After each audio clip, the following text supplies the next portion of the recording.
en materia económica, se informó esta semana que se han recuperado, se ha estado informando, ¿no?, de cómo se han recuperado los empleos formales. Esto lo podemos saber por cuánta gente está inscrita al Instituto, al IMSS, al Instituto Mexicano de Seguro Social, y se ha recuperado el 80% de los empleos perdidos durante la pandemia.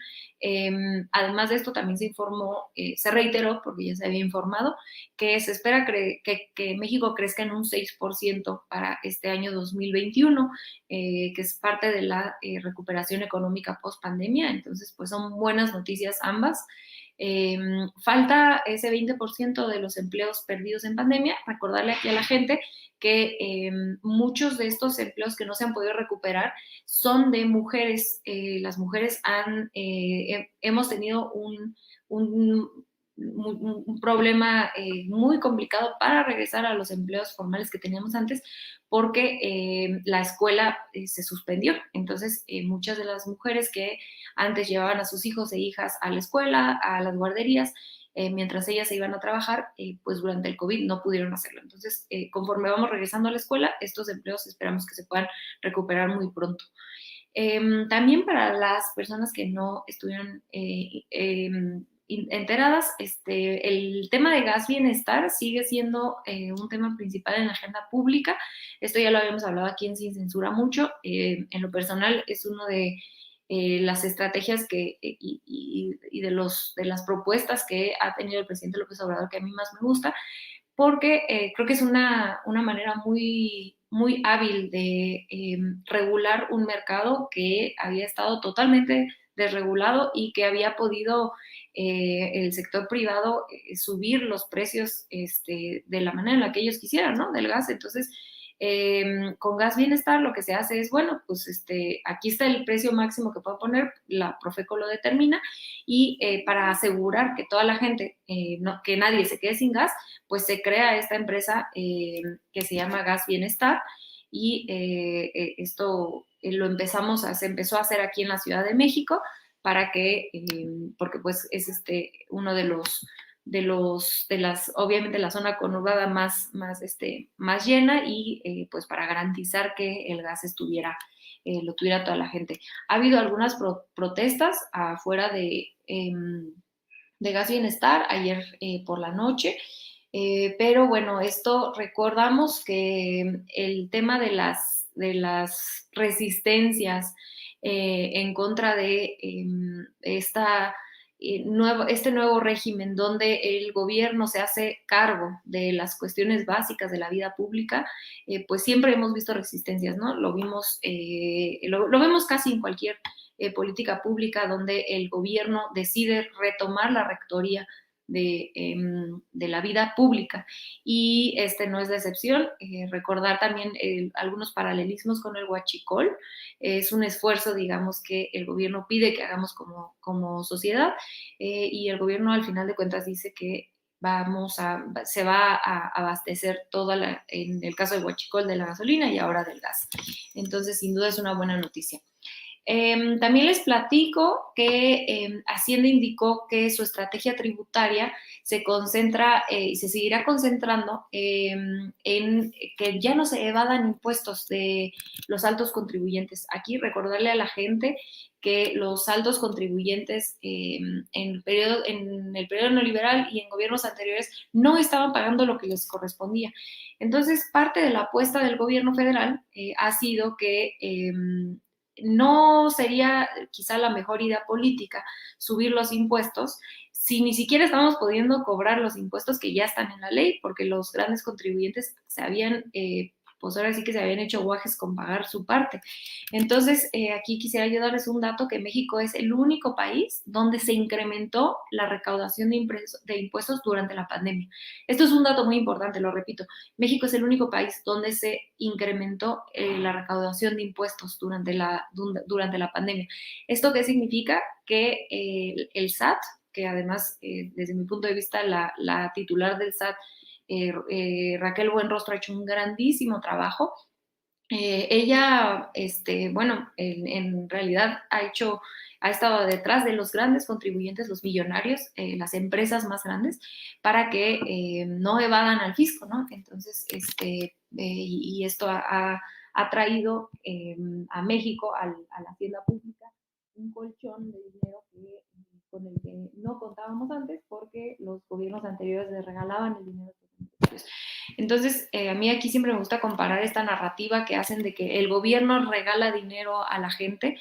En realidad es que cuando el gobierno regalaba, sí es cierto que el gobierno regalaba dinero a la gente, pero los gobiernos anteriores regalaban dinero a la gente.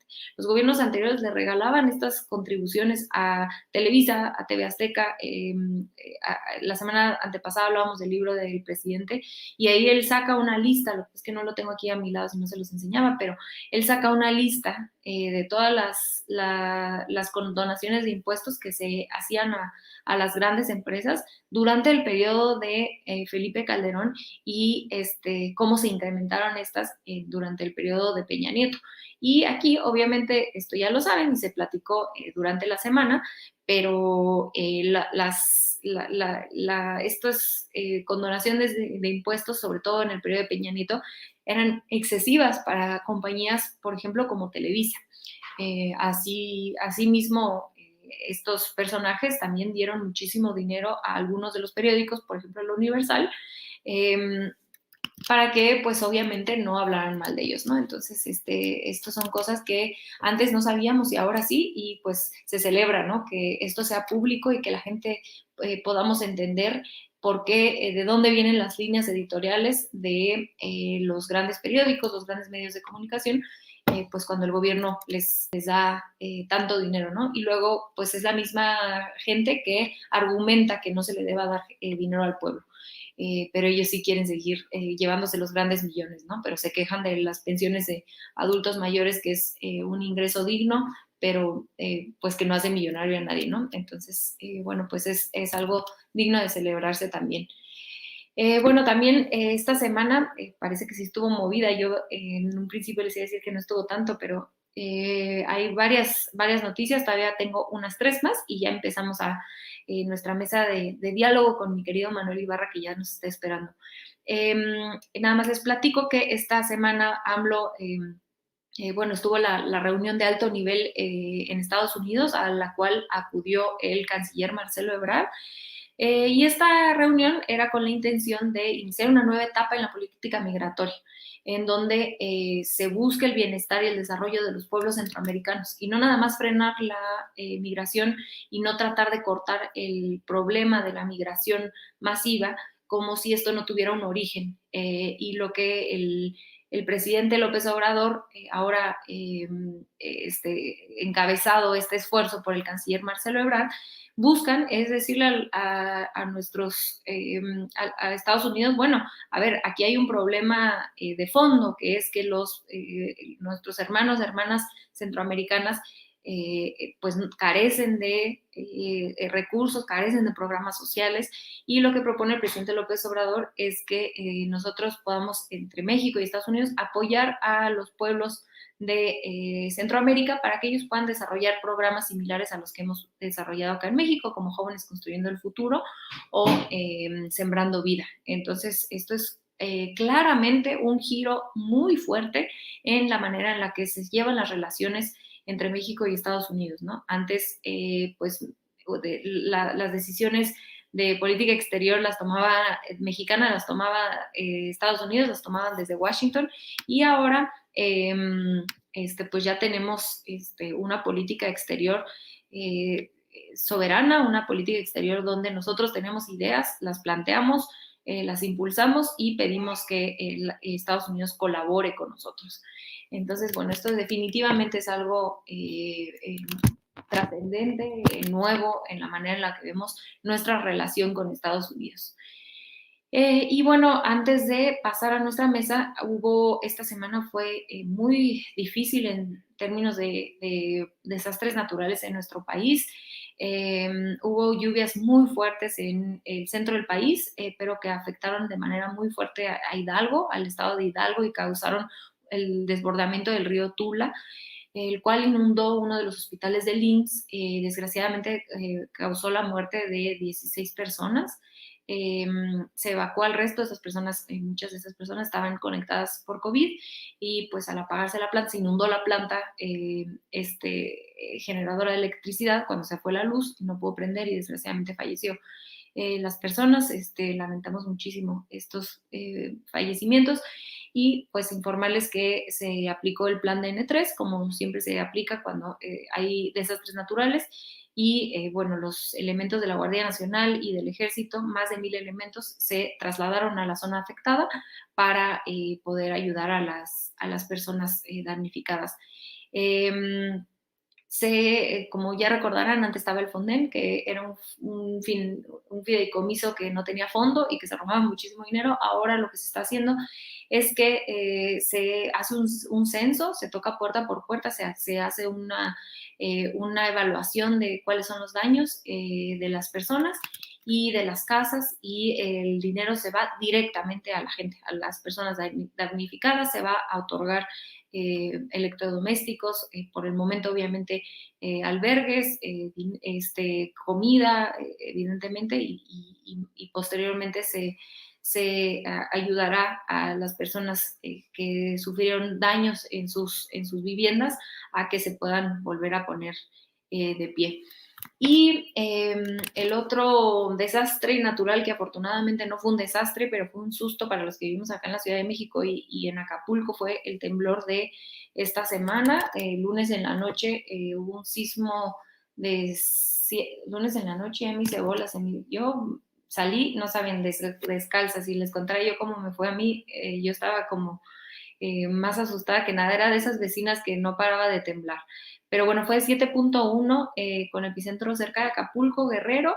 Acá en la Ciudad de México se sintió muy fuerte, pero afortunadamente no hubo daños. Tampoco en Acapulco hubo daños, nada más desgraciadamente falleció un joven que iba en una moto y le tocó el sismo en la moto, pero no hubo daños mayores, nada más el susto con la lluvia, algunos transformadores, y se fue la luz en muchos lugares por un rato, pero la CFE hizo lo posible por restaurar la electricidad lo antes posible. Y pues bueno, del susto no pasó. Ahora sí que a los que nos tocó acá nos comimos un pan y pues a dormir con un poco de susto, pero afortunadamente las alarmas sísmicas funcionan muy bien, suenan antes de que empiece el temblor. Entonces muchos de nosotros podemos salir corriendo, ¿no? De nuestras casas. Pues ahora sí, nada más saludo de volada aquí. Juan Silva, ¿cómo estás? José, Francisco, Juan Mendoza, Gonzalo, Marcelino, Héctor, Verónica, ¿cómo están? Buenas tardes. Carmen Ávila, Alejandro Martínez, ¿cómo estás? Muchas gracias por estar por acá.